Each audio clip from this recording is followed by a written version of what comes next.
Si je te parle de UMG, tu vas me dire, oui, c'est Universal Music Group qui est derrière les plus grands artistes qu'on connaît comme Eminem, Kendrick Lamar, Drake et plus encore. Mais tu me connais, j'aime bien savoir d'où viennent les choses, donc comment UMG a fait pour devenir le mastodonte qu'on connaît aujourd'hui. L'histoire commence dans les années 30 et à la base, on a le American Decca Records, un label de musique qui au fil des fusions se retrouve intégré à Music Corporation of America, un groupe de divertissement qui fait du cinéma, de la télé et de la musique, mais où la musique reste pendant très longtemps délaissée. C'est en 1996 que le groupe canadien Seagram rachète MCA et décide de séparer clairement le cinéma de la musique. D'un côté, on a Universal Studios pour tout ce qui est film, série, télévision, et de l'autre côté, Universal Music Group qui est strictement dédié à la musique enregistrée. En fait, c'est vraiment en faisant mes recherches que je me suis rendu compte que, ben oui, Universal et Universal Music Group, c'est la même entité. Enfin, c'est tellement logique, bref. Au fil des années, Universal Music Group grossit et grandit en rachetant des catalogues d'artistes et des labels.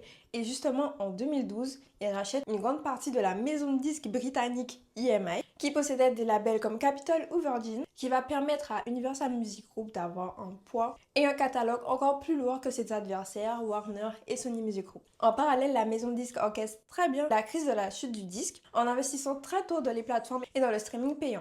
Et maintenant, Universal Music Group représente aujourd'hui plus de 30% du marché de la musique mondiale. C'est le jour 1 du calendrier de la musique, bien sûr. On parle du 1er juin jusqu'à arriver à la fête de la musique. Et pour ce jour 1,